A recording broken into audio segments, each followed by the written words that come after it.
So is it Yanny or Laurel? Welcome to the D-side. Obviously the D is for digital because we talk about everything digital, our lives, our fake personalities online. I'm totally authentic. You are so real online. So real. Joining us today on our podcast is Jared Hall, digital staff editor from Entertainment Weekly. Hi, thanks for pronouncing my name right. You're welcome. And of course, our resident troll, instant troll, Tyler Robinson. Where's Toro? Yeah. That's hello.toro. There it is. There it is. So on today on this podcast, we're going to start with, we used to do a segment on instant, or we still do sometimes, called What's Poppin', and just kind of what's going on, like what's popular. Usually it's a trend or a challenge, like eating Tide Pods or something stupid. Delicious. But the other night, like I was at an event for Netflix. They're doing all their Emmy stuff, and they did this installation where you walk around and you could see like props and wardrobe and things like that from all their shows. Really interactive. And it's very interactive. And then it was amazing how many shows I forgot were theirs. Right. And then you realize, and then I realized they're all in on all this. Like I know they're trying to win awards and that's what it is, but at the same time, I realized how many shows they have. And so that's why Netflix is popping this for me this week. But I was like, but to me, when you had this conversation about, it's been going on for a long time about cutting the cord and not having cable, I realized is Netflix like, they're not going anywhere obviously, but they're like, I have to give them props for sinking a lot of money into a lot of different ideas, where some of the networks who are trying to have their own apps, streaming apps, are kind of hesitant. Like, I know they tried like the Star Trek series on there, the CBS threw The Good Fight when they spun that off on there, and that does well, I guess. But like, really, you don't hear about anybody else trying to like sink a bunch of money into that stuff. Yeah, and I think at first a lot of that I think had to do with Netflix really trying to be pushed, trying to push themselves as like, look, we're legit, we're here, and of course they've won Emmys now. They're still kind of fighting for that recognition from the Film Academy, like. We are a distributor. We're making movies. We're doing exactly what the rest of you guys do. Right, but I feel like some of it's kind of part of that push of like, we're here, we're legit, we're putting out incredible programming that people are constantly talking about. Where? On social media. And like part of my job as editor of the What to Watch section of the magazine, every week I'm trying to find, kind of trying to spread the wealth among the networks and make sure that we're not like leaning too heavily on one or the other. And I'm constantly finding myself pushed up against, whoa, I have a lot of Netflix in this week. I need to dial back because they do have so much good stuff. Be it series, or now they have, they have talk shows. They do have movies and especially stand-up specials, which are great to be able to push people to because it's just such an easy thing to watch. Well, you don't have to binge 15 hours of a show. It's a 90-minute commitment for a stand-up special, but. And we're not trying. This isn't like a promotional Netflix thing. I was just saying it is in a way, since like I'm saying they're putting their money where their mouth is. And I don't know. I've heard they're not worried about the return yet, which is kind of amazing, and how much money is can be going out. But I just feel like everybody should follow suit. And we should say, as we're recording this, even Glow is on the cover of Entertainment Weekly. Yeah, so. We just unveiled that cover. A Netflix series. Amazing, beautiful cover. I was there the day we were at their set. They had just wrapped their new season the day before, and they were there doing all kinds of promo shoots, which that promo has already been released, where they're in the locker rooms, the bathrooms, all of them singing Maniac. So that song was in my head for days. But yeah, I mean, why there was a guy blasting that on my way to the Netflix. I wonder if that's probably what it was. Yeah. The entire cast. Second time that songs came around. Today. Yeah, it's really fun. But yeah, we were there and talking with all the stars that day, Alison Brie and Betty Gilpin and Mark Maron, and that show, like so many of the others, it's amazing to me how it takes no time at all for Netflix shows to build up such momentum and so fast. Yeah, and they're like instant, like you got to binge, you got to watch. But I think with all because the choices, of the binge, right? But I think with all the choices, like that still leads me to rely on word of mouth or what's good, because there's so much stuff out there, and I spend an hour just trying to pick what's good. So I'll just go to my friends and be like, all right, I need a new show. What do you got? And I think Netflix knows that. They rely on that word of mouth model. Whereas Hulu, you know, when they have a new series, they'll drop the first 3 episodes on one day, and then they do the network television model with one episode a week thereafter. I think it's that, but I also think it's not just like produce a show. It airs. It's people talk about it like now, you know, because like content is now the entire experience. So you have the show, then you have the fan base, then you have the Reddit trolls, then you have the memes that pop up from the show. So you get all these aspects of your shows. So it's either word of mouth for me, or I'm like, what are these memes I keep seeing? What does this mean? What are these references? And that all becomes part of it. So to me, that's like, all right, this must be good because like people won't shut up about it online or tweeting about it or. I'm just finding more and more like that I want to just watch it here because I got my face buried in this phone all the time, and I would just I watch. I mean, we do it every day. We make digital video content, and I just want to watch it. It doesn't have to be even short form. I just want to like.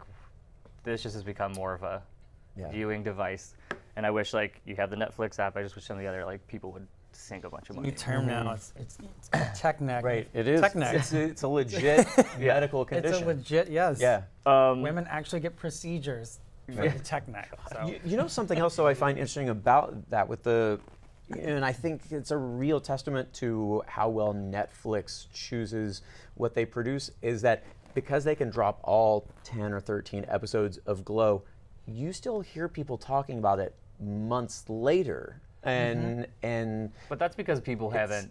I think it's because there's people like you and me who say like, oh, we wait right for people away. to watch it and then tell us about it, and then we pick up, and that different groups pick up on it at different times, and then binge at different times, and then it just keeps going. It also becomes a challenge then for the people producing the shows because they don't have the luxury of, you know, oftentimes shows will hit the air, they'll have their premiere, and then they have the luxury of hearing what the audience is responding to, and they can adjust storylines as they go.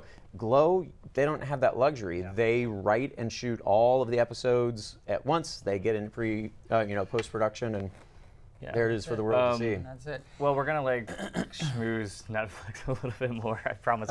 I promise we don't work for them. But you were talking about the whole experience. Cough, free membership. So for like our You Should Follow this week, how we pick different things you should be following online. I think what they've done great with when they brought back Queer Eye was the guys have very big like now Instagram personalities and followings, and it's like they've taken full advantage of it. As they should. And so it's like endorsement deals and stuff.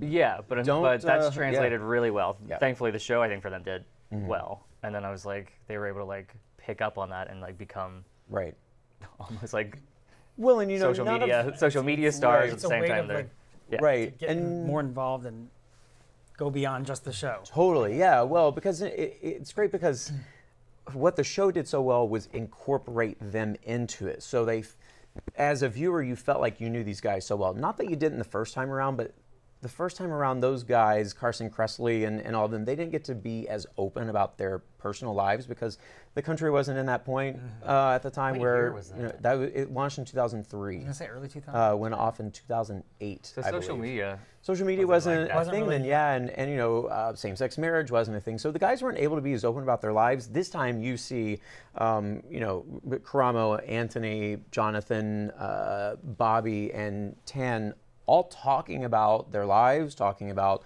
where they can and can't be open, you know, as they even travel around the world. So I think that makes the audience feel like they know them a little better as they open up. You know them, and now, we are. But that means stalking. That's true. That's true. But they're using that to their advantage. Right. 2018. They're using that to their advantage. You're a follower. Social media, where they're still, you know, I stand corrected. Posting stuff about their vacations and everything like that. So those guys are being very smart with how they use their social media to continue to make you feel like you're friends with them. That makes sense. We're not. No. I mean, maybe it's not great for them. I suppose they get those rabid fans.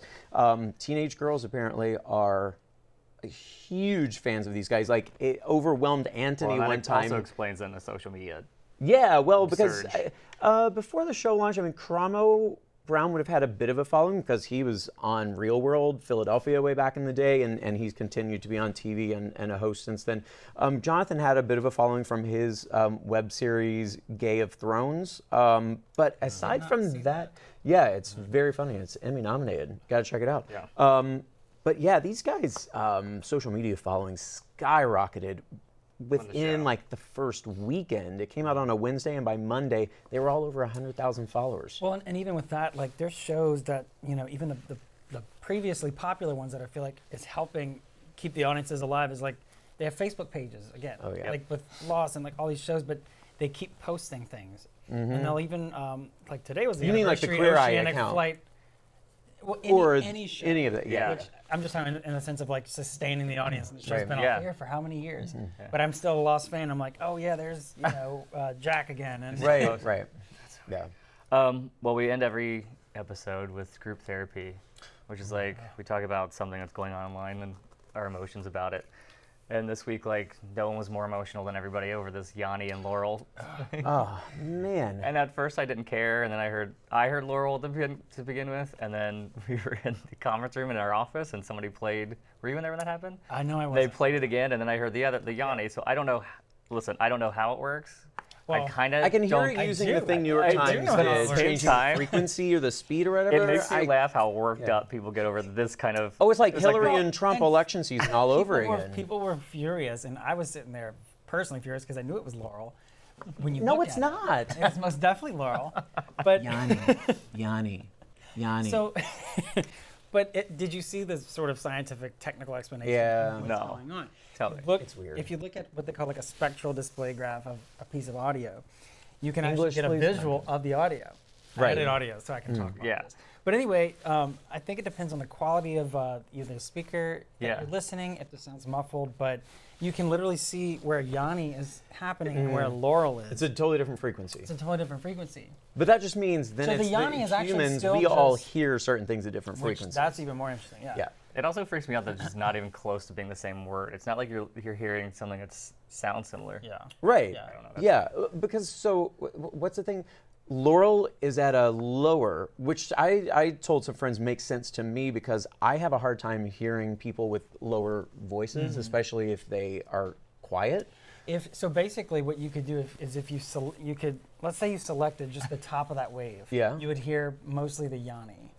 If you selected the bottom portion of yeah. the wave, you would hear more of the Laurel. But together, Yeah.